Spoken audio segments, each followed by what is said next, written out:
মূলত আজকে নিয়ত ছিল শবে বরাত নিয়ে কিছু আলোচনা করা, কারণ শবে বরাত আমাদের সামনেই, নাকি বলেন? শবে বরাত সামনে না? বরাত মানে কি? ভাগ্য।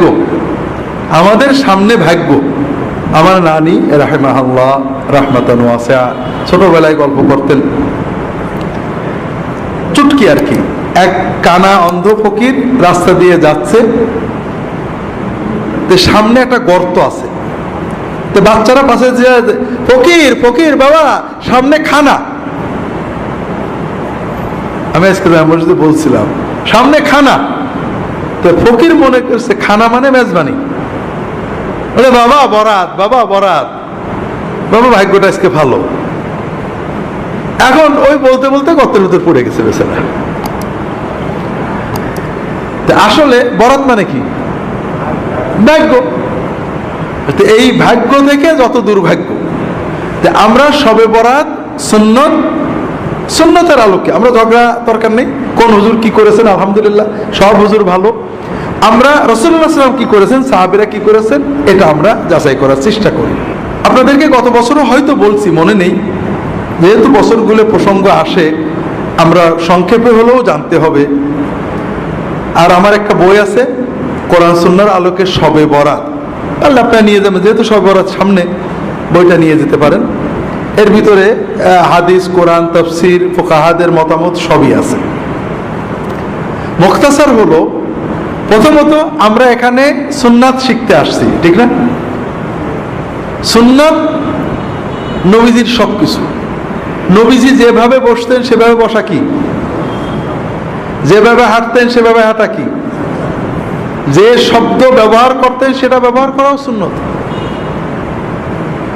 শবে বরাত শব্দ নবীজি ব্যবহার করেননি, সাহাবীরা করেননি, তাবেঈনরা করেননি। এটা প্রায় 500 বছর পরে তৈরি হয়েছে। আমরা আজকে কেন্দ্রীয় মসজিদে আলোচনা করছি। রাসূলুল্লাহ সাল্লাল্লাহু আলাইহি ওয়াসাল্লাম যে পরিভাষা ব্যবহার করেছেন সেটা কি? লাইলাতুন নিসফে মিন শাবান, মধ্য শাবানের রাত। আমরা চেষ্টা করব এই সুন্নতটাকে জিন্দা করার। শবে বরাত নাজায়েজ না, শবে বরাত বলা নাজায়েজ না, কিন্তু নিসফে শাবানের রাত বলা, মধ্য শাবানের রাত বলাটা সুন্নত। আমি বললাম কোরআন হাদিসে শবে বরাত বলে কিছু নেই, কারণ শবে বরাত শব্দ নেই। হয়তো আমি একটু পরেই বলবো যে শবে বরাতের রাত্রে আপনারা এই আমল করতে পারেন, আমি আবার শবে বরাত বললাম, তাহলে বোঝা গেল আমার কন্ট্রাডিকশন। একবার বলছি কোরআন হাদিসে নেই, আবার বলছি শবে বরাতে আমল করবেন। আসলে আমরা বলতে যাচ্ছি শবে বরাত পরিভাষাটা ব্যবহার করা কোরআন হাদিসের দিন না। এটা বললে সওয়াব হবে, এটা কোনো দিন না। তবে সমাজে প্রচলন হয়ে গেছে, আমরা অনেক সময় নামাজ বলি, অনেক সময় সালাত বলি, আমরা অনেক সময় রোজা বলি, অনেক সময় সিয়াম বলি। সিয়াম, সালাত এগুলো ইসলামী পরিভাষা। রোজা, নামাজ এগুলো সিয়াম বা সালাতের তর্জমা না,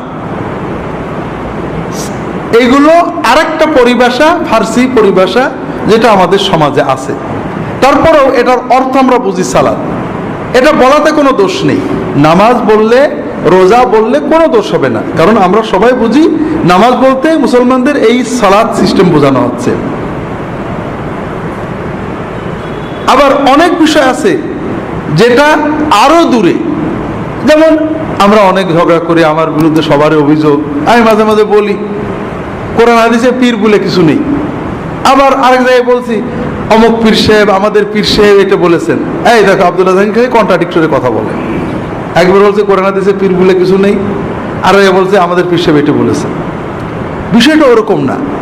আপনি কথাটা শেষ পর্যন্ত শুনলে কি আছে বুঝবেন। আমি বলবো কোরআন হাদিসে নামাজ নেই কিন্তু সালাত তো আছে, রোজা নেই কিন্তু সিয়াম আছে। এখানে আরেকটু দূরত্ব আছে। এখানে পীর কথাটা ফার্সি, এটা আরবি হলো শেখ। কোরআন হাদিসে পীরও নেই, শেখও নেই, অর্থাৎ ফার্সিটাও নেই, আরবিটাও নেই। নামাজের ফার্সি নেই, আরবিটা আছে। রোজার ফার্সি নেই, আরবিটা আছে। কিন্তু পীরের ফার্সিও নেই, আরবিও নেই, কিন্তু আছে। এটার একটা মূল সুন্নত কনসেপশন আছে, সেটা হলো সোহবত সাহেব। সাথী, সাহচর্য। নেককারদের সাহচর্য কোরআন সুন্নাহ নির্দেশিত একটা ভালো আমল। আপনি মসজিদে নামাজ পড়েন, নেককারদের সাথে মেশেন, এটাও সহবত। ইমাম সাহেবের সাথে মহব্বত রাখেন, আলেমদের, এটাও সহবত। আবার নেককার ভালো যারা সত্যি নেককার, আল্লাহর ভয় আছে, আল্লাহ বলেছেন কুনু মা'আস সাদিকিন, যাদের ইমানের সত্য, লা ইলাহা বলাই সত্য, শিরিক করে না, মুহাম্মদ রাসূলুল্লাহ বলাই সত্য, বিদআত করে না, আমানতু বিল্লাহি বলাই সত্য, সুন্নত মতো আমল করে, তাকওয়াই সত্য, বউয়ের সাথে কথা বলাই সত্য, সমাজে মানে যাদের ভিতরে সত্য প্রতিভাত, যাদের কথা আল্লাহ কোরআনে সূরা বাকারায় বলেছেন, সাদেকিন কারা, ইমানের সত্য, জিহাদের সত্য, তাকওয়াই সত্য, সালাত কায়েম করে, অর্থ ব্যয় করে, যাকাত দেয়, সবর করে, এই কোয়ালিটিগুলো যাদের ভিতরে আছে, এই ধরনের সাদেকিন মুত্তাকিন মানুষদের সাথে সহবতে যাওয়া, বসা, সময় দেওয়া, এটা আমাদের জন্য খুবই উপকারী। এটাই পরিবর্তন করে পীর মুরিদি সিস্টেম হয়েছিল, এখান থেকে অনেক শিরিক কুফর বেদাত ঢুকেছে। আবার এটার মাধ্যমে দিন প্রচার হয়েছে। এক সময় তাতার যুগের পরে মানুষেরা এই জাতীয় সহবতের মাধ্যমেই দিন শিখত। এটার ভালো মন্দ আছে, কিন্তু যেটা আমরা বলতে চাচ্ছিলাম সেটা হলো, একটা হলো কোরআনে ফার্সি নেই, আরবি আছে, যেমন নামাজ নেই, সালাত আছে, কি বলে রোজা নেই, সিয়াম আছে। আর কিছু জিনিস আছে আরবিও নেই, ফার্সিও নেই, কিন্তু মাফহুমটা আছে, যেমন পীরও নেই, শাইখও নেই, কিন্তু সাহেব আছে। ঠিক শবে বরাতও নেই, লাইলাতুল নিসফ, লাইলাতুল বারাতও নেই।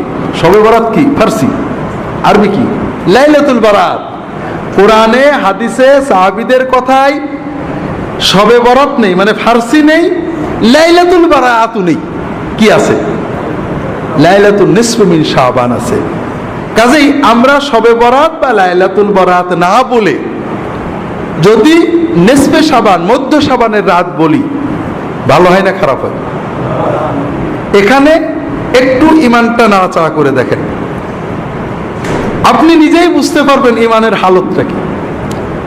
আপনি একটা তথ্য জানলেন যে রাসূলুল্লাহ সাল্লাল্লাহু আলাইহি ওয়াসাল্লাম জীবনে লাইলাতুল বারাত শব্দটা বলেননি, কিন্তু নিসফে শাবান শব্দটা বলেছেন, অনেকবারই বলেছেন, অনেকগুলো হাদিস আছে। সাহাবীরা বলেননি, তাবেঈনরা বলেননি। এই পরিভাষাটা 500 বছর পরে জন্ম, এটা বলাই কোনো দোষ নেই। কিন্তু আমি যদি নিসফে শাবানের রাত বলি, মধ্য শাবানের রাত বলি, তাহলে রাসূলুল্লাহ সাল্লাল্লাহু আলাইহি ওয়াসাল্লামের কথা মুখ দিয়ে উচ্চারণ করা হয়। আর বরাতের রাত বলি, শবে বরাত বলি, তাহলে এটা হয় না। এখন আমি কোনটা বলবো?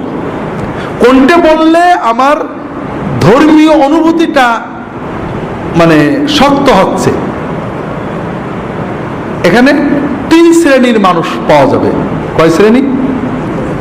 এক শ্রেণী বলবে, আচ্ছা দেখি চেক করে, সবাই শবে বরাত বলে, আবার শুনছি নবীজি বলেননি, দেখি হাদিসে বা অন্তত সাহাবীদের যুগে শবে বরাত বা আরবি লাইলাতুল বারাতটা পাওয়া যায় কিনা। খুঁজে চেক টেক করে যদি পাই ভালো, নইলে শেষ নিসফে শাবান মেনে নিল। এই লোকটা ভালো কাজ করলো। আর একজন বলল, আব্দুল্লাহ জাহাঙ্গীর বলছেন নেই, আন্দাজে তো বলিনি, যাক আমি এখন তো নিসফে শাবান বলবো, মধ্য শাবানের রাত বলবো, শবে বরাত আর বলবো না, মুখ দিয়ে বেরোয় গেলে যাবে। তবে নিসফে শাবান বললে একটু খুশি লাগে, আলহামদুলিল্লাহ আমার একটা সুন্নত শব্দ বললাম। শবে বরাত বেরিয়ে গেলে অভ্যাস মতো বেরিয়ে গেছে, কি করা যাবে। এই লোকটা হালকা ভালো করলো, আগেরটা বেশি ভালো করলো, চেক করে যাচাই বাছাই করে নিল, এটা আমার উপর পূর্ণ আস্থা রাখলো, এটা ভালো না। সব কথা চেক টেক করে নেওয়া ভালো। তৃতীয় আর এক শ্রেণীর মানুষ, আপনি এই কথাটা, আমি নয়, আপনি কালকে এই কথাটা অনেকের কাছে বলবেন, আর এক শ্রেণীর মানুষ বলবেন, হ্যাঁ এত লোকে বলে কিছু বলে, সব কি নবীর মতো বলতে, এই যে আমরা রোজা বলি, নামাজ বলি, এনো বলি, তেন বলি, এই বলি, সেই বলি, সব কি নবীর কায়দায় বলতে হবে নাকি? এইরকম লোক আছে না নেই? হয়তো আমাদের এখানেও তো একজন এরকম চিন্তা করছেন। ভাইরা, আপনি কাকে ধাক্কা মারলেন? আব্দুল্লাহ জাহাঙ্গীরকে। আপনি কোন জিনিসটাকে অচল বলে, মানব না বলে অবজ্ঞা ভরে ফেলে দিলেন? সেটা কি? নবীজি সাল্লাল্লাহু আলাইহি ওয়াসাল্লামের একটা শব্দ, তার একটা সুন্নাত।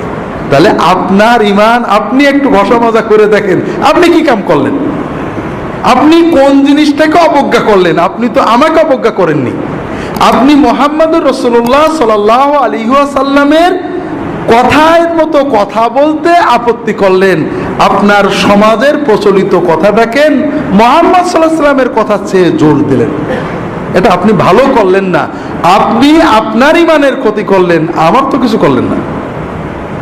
আপনাদের এজন্য বারবার আবারও বলি, আমাদের এখানে আমরা নিয়মিত, আপনারা আসেন, একদিনে সব শেখাবো এরকম নয়, প্রশ্নোত্তর হবে, আমরা প্রশ্নের মাধ্যমে অনেক কিছু জানবো। তবে সবচেয়ে বড় চিন্তা, অনেক সুন্নত আমাকে বলে, স্যার আপনার এখানে তো অনেক সুন্নত নেই, অনেক সুন্নত নেই, মানে কিছু কিছু বিষয় আছে, মানে আপনি গাড়িতে চলেন, ঘোড়ায় চলেন না, সুন্নত নেই। তো ভাইরা, আমি গাড়ি চলাটাকে অত উত্তম, আমি ঘোড়ায় চড়তে পারলে খুশি, আমি পারি না তাই করি। কিন্তু আমি বিশ্বাস করি যে আমি চলাটাও যদি নবীজির মতো হতো নিঃসন্দেহে ভালো হতো। কথা হলো যে একটা হলো আমার চেতনা, বিশ্বাস যে মুহাম্মদ সাল্লাল্লাহু আলাইহি ওয়াসাল্লামের চেয়ে বড় আর কিছু হতে পারে না। আমি পারি না, আপনাদের বলছি, আমি 1981 সালে সৌদি আরবে গেছি। ও দেশে তেলটা প্রথম তেল নিয়ে যেতাম, সরিষার তেল, নারকেলের তেল, ডিব্বা টিব্বা ভরে নিয়ে যেতাম। তেল তখন এত পাওয়া যেত না, খুব ঝামেলা হতো। আমি তেল মাখার অভ্যাসটা নষ্ট হয়ে গেল, আমি এখন মাথায় তেল মাখতে পারি না। ওদের 40 বছর হয়ে গেল মাথায় আমি তেল মাখি না, তেল মাখলে বরং অস্বস্তি লাগে। এই কথাটা আমি বলছি আমার এক ছোট ভাইকে, মৌলানা ইদ্রিস রাহিমাহুল্লাহ, মারা গেছে, আপনারা জানেন কত এসে বলো, ভাই রাসূলুল্লাহ সাল্লাল্লাহু আলাইহি ওয়াসাল্লাম কিন্তু তেল মাখতেন, আমি কি করব? উনি মাখতেন, ছিল আমার না মাখাটাই ভালো, এটা বলবো? তাহলে বললো যে আমার ইমানে গড়বড়ি আছে। আমি বললাম যে নিঃসন্দেহে তেল মাখা ভালো, আমি যে মাখতে পারি না, অস্বস্তি লাগে, এটা আমার খারাপ। রাসূলুল্লাহ সাল্লাল্লাহু আলাইহি ওয়াসাল্লাম যেটা করেছে নিঃসন্দেহে সেটা। দুনিয়ার কাজে, জাগতিক কাজে, প্রতিটি ব্যাপারে রাসূলুল্লাহ সাল্লাল্লাহু আলাইহি ওয়াসাল্লামের সুন্নত, কোনটা নফল সুন্নত, কোনটা আদাতি সুন্নত, কোনটা মুস্তাহাব সুন্নত, কোনটা ওয়াজিব সুন্নত, বিভিন্ন রকম হতে পারে, কিন্তু তার চেয়ে ভালো আর কিছু হতে পারে না। আমি চুলগুলো ছোট করে রাখছি, আমি চুল কি টুপি পাগড়ি পরে জামে মসজিদে যাই, কখন খুলবো মাথায় খুব গরম লাগে, কখন খুলবো কখন, টুপি পরে ফুটো ফুটোওয়ালা, ভারী টুপি পরলে সুন্দর, টুপি পরলে মাথা গরম হয়ে যায়। চুল তো বড় বেশি রাখতে পারি না, রাখলে আবার কাটতে হয়। এখন আমি কি এই ছোট চুল রাখাটাকে যুক্তি তর্ক দিয়ে উত্তম বলবো? একজন লোক ভাবরি রেখেছে, লম্বা চুল রেখেছে, ঘাড় বন্ধ চলে গেছে, কি বিরক্তিকর। আরে নবীজি করেছেন, সেই যুগে অন্যরকম ছিল, আমি কোনটা করবো বলেন তো? আমি একিন করে বলবো, নবীর সাথে যতটুকু মিল আছে ওটা নিঃসন্দেহে ভালো, কিয়ামত পর্যন্ত সবার জন্য ভালো। আমি করতে পারছি না সেটা ভিন্ন কথা, আমি পালন করতে পারছি না, এটা আমি একটা অসুবিধার জন্য পারছি না, কিন্তু আমি উত্তম মনে করব, ভালো মনে করব কোন জিনিসটাকে, যেটা রাসূলুল্লাহ সহিভাবে প্রমাণিত। এখানে আর কোনো ব্যাখ্যা দিতে আমরা যাব না, সন্দেহাতীত ভাবে ওইটাই ভালো।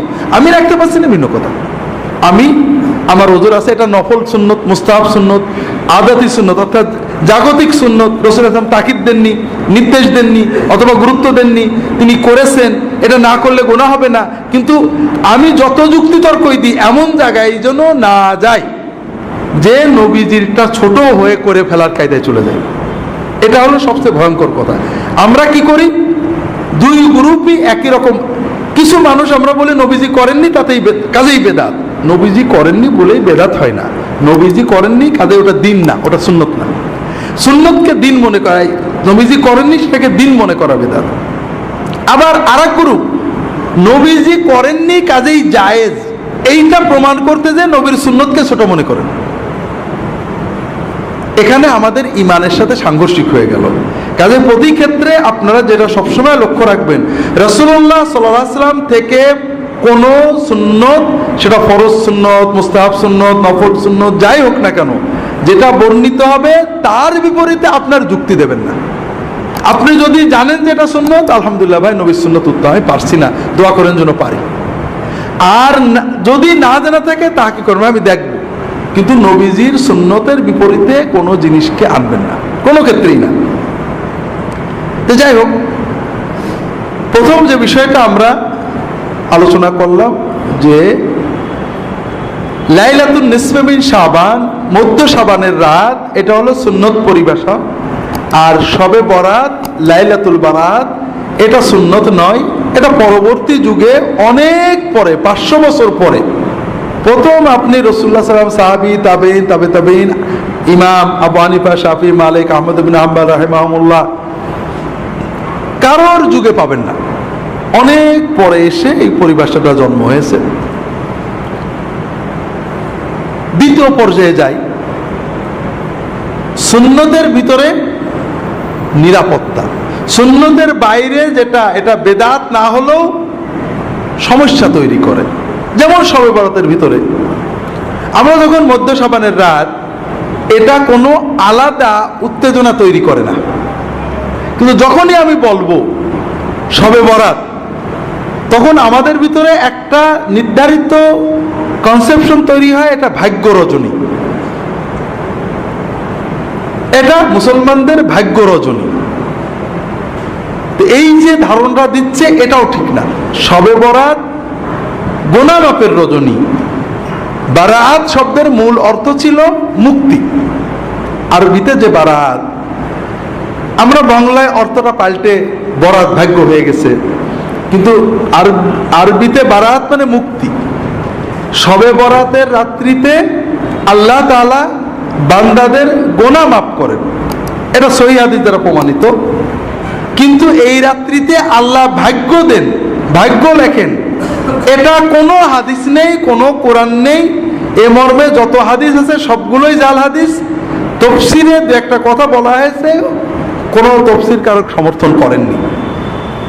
তাহলে মধ্য শাবান বললে যে সুন্নত চেতনা আসে, শবে বরাত বা ভাগ্য রজনী বললে আমাদের ভিতরে যে চিন্তাটা আসে এটা আসলে ঠিক না। এরকম অনেক ক্ষেত্রে আছে। যেমন কোরআন হাদিসের পরিভাষা হলো ঈমান, আর তাবেঈনদের যুগ থেকেই, তাবেঈনদের যুগ থেকে পরিভাষা হলো আকীদা। ঈমান বললে ঝগড়া হয় না, ওর ঈমান খারাপ এ বলে না, ওর আকীদা খারাপ। যদিও তাবেঈনদের যুগ থেকে আকীদা পরিভাষাটা ব্যবহার করা হচ্ছে, তারপরও ঈমান পরিভাষার ভিতরে যত প্রশস্ততা, আকীদার ভিতরে তা নেই। তাসাউফ, তাজকিয়া, রাসূলুল্লাহ সাল্লাল্লাহু আলাইহি ওয়াসাল্লাম, সাহাবী, তাবেঈন, তাদের পরিভাষা ছিল তাজকিয়া, আত্মশুদ্ধি। আমরা বলি তাসাউফ। তাজকিয়া শব্দের ভিতরে যত প্রশস্ততা, উদারতা, সুন্নাহমুখিতা আছে, তাসাউফ বললে মনে হয় ভিন্ন কোনো একটা বোধহয় শাস্ত্র, এরকম মনে হয়। এই যে পীর এবং সাহেব, সাহেব, পীর, সাহেব বললে, সাথী বললে আমার সাথী, আমার সাথী, এখানে কিন্তু কোনো অতিভক্তি জন্ম নেয় না, অমুক আমার সাথী। সাথী বলার ভিতরে অতিভক্তির প্রাবল্য আসে না। যখনই পীর বললেন তখন মনে হলো একটা বিশেষ একটা চেতনা তার দিকে যাচ্ছে। আপনি কি? আমি আব্দুল্লাহ জাহাঙ্গীরের সাথী। আব্দুল্লাহ জাহাঙ্গীর কি? আমার সাথী। এটা খুব সিম্পল কথা। এটার ভিতরে সুন্নত আছে, এটার ভিতরে মহব্বত আছে, কিন্তু অতিভক্তির কিছু নেই। সুন্নতের বাইরে যাওয়ার দরজাটা বন্ধ হয়ে গেছে। আমরা কোনো পরিভাষাকে নাজেজ বলছি না, সুন্নতটা যে ভালো এটা প্রমাণ করার চেষ্টা করছি। রাগ করেন না আপনারা, কারণ আমি এটা বিশ্বাস করি যে সুন্নত ভালো। কিন্তু যখনই বললেন আব্দুল্লাহ জাহাঙ্গীর আমার কি, পীর, পীর বললেই যেন কেমন আরেকটু ভক্তি ভালোবাসার প্লাবন বয়ে যেতে লাগলো, যেটা সাথীর ভিতরে ছিল না। আমি ওনার কি মুরিদ। মুরিদ বলার সঙ্গে সঙ্গেই আপনি মুরিদ কার? আমার। মুরিদ মানে কি? চাই, আমার জান প্রাণ দিয়ে একজনকেই চাই, এই হুজুর। তো হলো নাকি? আপনি কাকে চান? কাকে চান আপনি? হ্যাঁ, আপনি আল্লাহকে চান। আমি আপনার সাথী, আল্লাহ পাওয়ার জন্য, আমল শেখার জন্য জজবা, আপনি আমার সাথে থাকেন, আর কিছু না। আপনার মুরাদ তো আল্লাহ, আপনি মুরিদ হলেন আল্লাহ, আপনি চাচ্ছেন আল্লাহকে। পরিভাষা তৈরি হয়ে গেছে, হাজার হাজার লক্ষ লক্ষ দিনদার মানুষেরা বলেছেন সব ঠিক আছে, আমরাও বলি, ব্যবহার করি। কিন্তু আমরা ব্যবহার করে করে 1 কোটি মানুষে ব্যবহার করার কারণে মুহাম্মদ সাল্লাল্লাহু আলাইহি ওয়াসাল্লামের ব্যবহারে সেটা দামি হয়ে যায় কিনা? হবে। 100 কোটি লোকে ব্যবহারের কারণে কি সেটা রাসূলুল্লাহ সাল্লাল্লাহু আলাইহি ওয়াসাল্লাম ব্যবহারে সে দামি হয়ে যাবে কিনা? না। তো যাই হোক, আমরা লম্বা করব না। শবে বরাতের আমল, শবে বরাতের 3টে বিষয় বোঝেন। একটা হলো শবে বরাতের রাত্রিতে, অর্থাৎ আবারও বলছি, শবে বরাত বলছি, আপনারা রাগ করেন না, নিসফে শাবানের রাত্রিতে, মধ্য শাবানের রাত্রিতে আল্লাহ তাআলা বান্দাদের গুনাহ মাফ করেন। এটা সহিহ হাদিস। ইন্নাল্লাহা লা ইয়াতালিউ ফি লাইলাতিন নিসফি মিন শাবানা ইলা ইবাদিহি ফায়াগফিরু লিজামিই খালকিহি ইল্লা লিমুশরিকিন আও মুশাহিন। আল্লাহ তাআলা মধ্য শাবানের রাত্রিতে তার বান্দাদের দিকে দৃষ্টিপাত করেন। আল্লাহ মধ্য শাবানের রাত্রিতে তার বান্দাদের দিকে দৃষ্টিপাত করেন, তখন তিনি 2 শ্রেণীর মানুষ ছাড়া সকল শ্রেণীর সৃষ্টিকে মাফ করে দেন। যাদের ভিতরে শিরক আছে এবং যাদের ভিতরে হিংসা আছে, এই হিংসা এবং শিরক যাদের আছে তাদের ছাড়া বাকি সকল মানুষকে আল্লাহ মাফ করে দেন। তাহলে শবে বরাত হলো একটা কমন বোনাস। আপনি যদি এই রাত্রিতে ঘুমিয়ে থাকেন, জেগে থাকেন, কিন্তু আপনার অন্তরে শিরক নেই, আপনার অন্তরে হিংসা বিদ্বেষ নেই, ইনশাআল্লাহ আপনার নসিবে এই আল্লাহর বোনাসটা এসে যাবে, আপনার অ্যাকাউন্টে আপনার বোনাস জমা হয়ে যাবে। কথাই বুঝতে পেরেছেন? এখন দ্বিতীয় বিষয় হলো আমরা কি করব, আমরা আমল করব কিনা। আমল না করলে, ঘুমিয়ে থাকলেও আপনি বোনাস পাবেন। এ ব্যাপারে সহিহ হাদিস পাওয়া যায় না, কিছু জয়ীফ হাদিস আছে। 2টো আমল পাওয়া যায় জয়ীফ হাদিস দ্বারা, বা 3টে আমল পাওয়া যায়। একটা হলো কবর জিয়ারত, আর একটা হলো দোয়া, আর একটা হলো সালাত। এই বিষয়ে যতগুলো হাদিস আছে সবই জয়ীফ। তবে যেহেতু এই রাত্রের ফজিলত সহিহ, এই রাত্রে কেউ যদি অন্যান্য রাতেও তাহাজ্জুদ পড়ে, এই রাত্রে একটু কিছু বেশি পড়েছে, অন্যান্য রাত্রেও দোয়া করে, এই রাত্রে বেশি করেছে, এটা অনেক আলেমই মুস্তাহাব, জায়েজ, বৈধ, সুন্নতের ভিতরে থাকবে বলে মত প্রকাশ করেছেন। আমরাও মনে করি যদি কেউ ব্যক্তিগতভাবে এই রাত্রিতে দোয়া করেন, এই রাত্রিতে আল্লাহর কাছে দোয়া করেন বা সাধারণ তাহাজ্জুদ পড়েন, কিয়ামুল লাইল করেন, এটা নাজায়েজ হবে না, ইনশাআল্লাহ বিদআত হবে না। 3টে কারণে। একটা হলো সুন্নত দ্বারা ফজিলত প্রমাণিত। এখানে জয়ীফ হাদিস দিয়ে কেউ আমল করলে এটা সরাসরি বেদাত বলা ঠিক না। তাবেঈনদের যুগ থেকে কোন কোন তাবেঈ এই রাত্রে ইবাদত করেছেন।